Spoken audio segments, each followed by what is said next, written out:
Now move over to what I was really invited for, was to tell you a bit about a story of success and how our company has been able to make the difference over the last 10 years.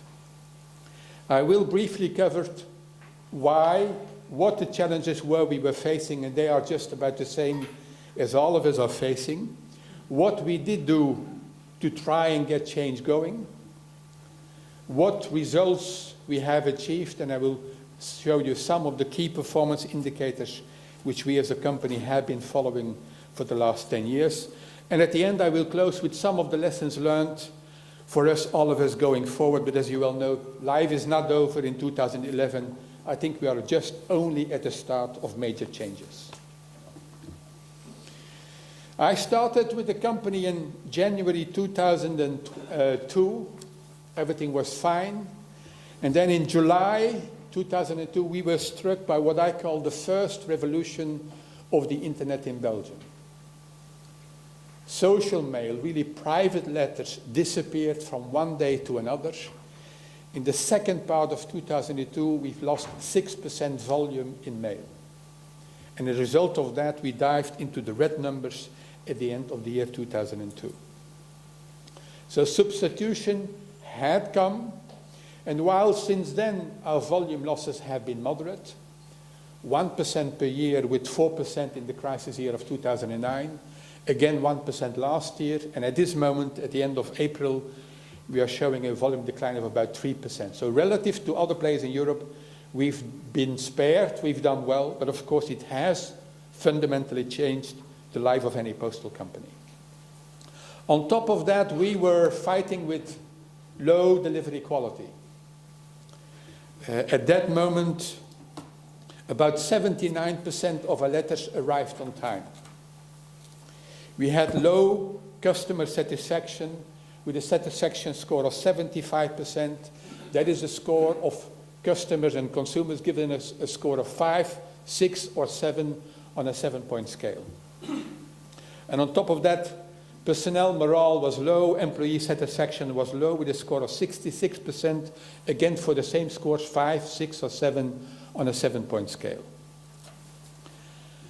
All that resulted in many projects being prepared in the center, but not much happening in the field, and in very negative financial numbers, a loss of 55 million at the level of EBIT in 2002, and even 79 million in 2003. Company was about to die. And that just before the opening of the postal markets. In those days, postal liberalization for what Belgium was concerned was announced for the 1st of January 2009. It effectively happened at the beginning of this year, but you will understand that as a result of all that, the tide was high and time was there to make immediate action. What did we do? And of course, afterwards, it's always easy to explain how things went. The numbers look lousy. We had made a prognosis for the 5 years to go, which showed that the company would go broke. But I believe what helped us most is the fact that we had, till then, a company which did go broke. Sabena did go broke in 2001.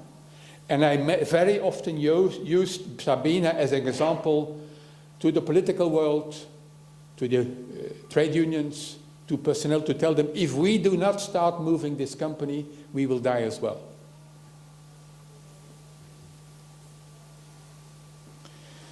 We defined a new long-term strategy, which was done by a completely new management team, and which really was a summary of everything all of us have been doing over the last years. I will continue to say we have not done anything unique. Perhaps we've done more in a limited amount of time than any other postal operator has done. But what we have done is being done by many of you in this room. So there's not much unique about the plan. What is perhaps unique is that it is very detailed, that for the 5 years, it holds in very great detail what projects will be run, when they will be run, by whom, and what the impact will be on productivity, cost saving, or eventually new revenue generation. The key to making it work was making clear agreements with the political world, and that called for transparent communication. We at bpost do not have any secrets for the unions or for the political world. When we work out a project, we will very quickly communicate to the unions. I see the union leaders at least once a month in a personal and private meeting, and I will tell them about the new projects which we are planning to prepare and planning to bring to market. So there are no surprises. The agreement which we made is very important because it says that all of the changes which we are about to put in place will call on natural attrition. As for many postal operators, most of us are not very young. 50% of the personnel of bpost is above 45 years of age. So each year we have between 2,000 and 3,000 people retiring. Our objective, and that's what we said to unions, our objective is to make sure that the people who leave the company will be replaced as little as possible. So the only thing I ask from the union is cooperation and an effort to promote flexibility and mobility of the workers all over the country. Because of what the political world in Belgium is all about, it's not very predictable. I'm now almost 10 years in service, and I'm at my 6th minister. So very quickly we understood that the company's future could not rely on whether you have a strong or a weak, an intelligent or a less intelligent minister. After 1 year of work, I succeeded in convincing the government that we needed a private partner. And as a result of that, the consortium of then Danish Post and CVC went in the capital of the company in January 2006. They are the guarantee that whatever happens in political Belgium, and as all of you know, many things can happen, we can execute our program. The state holds 50% plus 1 share, the private shareholder 50% minus 1. Private shareholder today is only CVC because of the Danish merger in Scandinavia with the Swedish Post. But as a result of that, we can execute a program whether elections are to come or not. We announced the closure of half of the post offices 6 months before the elections a few years ago. We've never had a vote in the board of directors. There's 5 representatives of the state, 4 of the private shareholders, and I'm the 10th person. I'm said to be asexual. Sorry for that. But we've never had a vote. Because in the shareholder agreement, there is the agreement that all big decisions require a 75% majority, and as a result of that, we never vote. Transparent communication was key in making it work, and as a result of that, we are doing, for example, every 2 years a roadshow all over Belgium. Myself, together with the members of the executive committee, go and see every worker in the country. We have sessions of between 50 and 80 people where we present them the environment, the strategy of the company, and what the strategy means in terms of change for the office in which we are at that day. What will happen to the office? Will it be closed? And what will be happening to the jobs? It works. As a result of that, I believe we have obtained in people understand the challenges going forward. And when I go nowadays, and I try to visit a post office once a week, the only question I get is, will the company still exist in 5 or 10 years from now? The change program which we put in place is, again, I repeat, the same as the one which all of us are working on. We've done what we call productivity for the mailman, that it has to do with the route of the mailman. We've done GR Route 1 and 2, which basically I'm telling them you have to work 7 hours, 36 a day, all year long. That's what I pay you for. That's what we will organize your route for. The first reorganizations of the routes of the postmen increased productivity by 25%.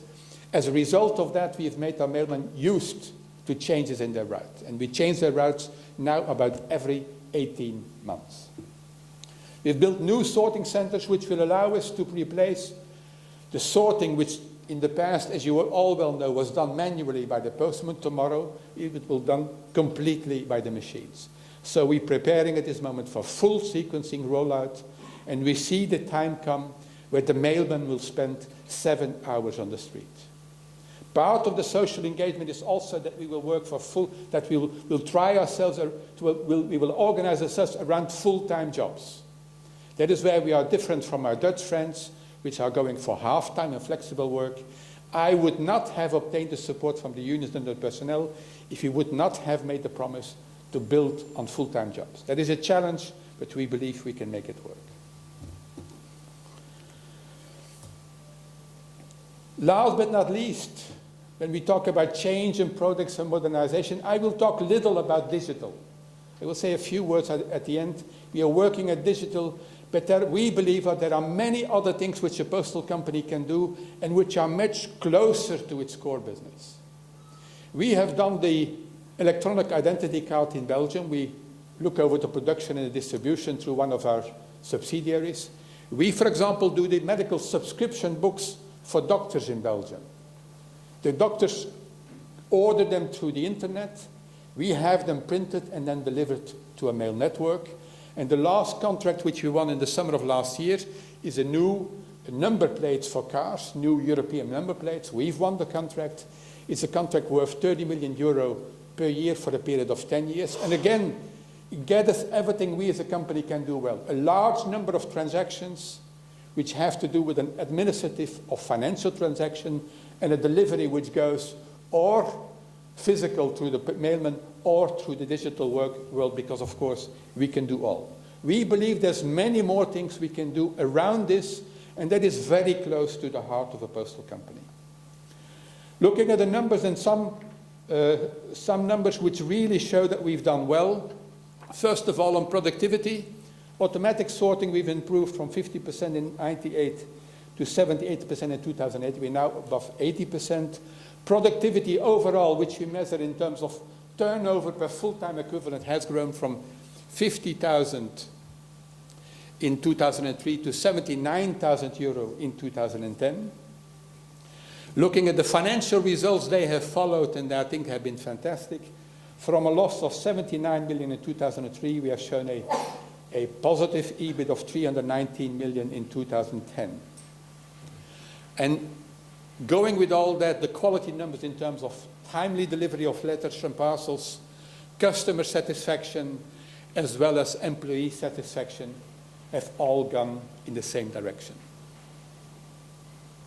As a result of that, we launched a new identity, new name and identity, because we believe we have to close with the past. The Post, La Poste, which is a company which was there 10 years ago, would not have existed today anymore. We want bpost to be part of the modern environment and to be able to compete for new types of contracts. What are the lessons learned from all that? And that's a key message to our personnel. Status quo is not an option. It will never, ever be an option again. Compared to other players in Europe, our volume decline has been low. That will not hold.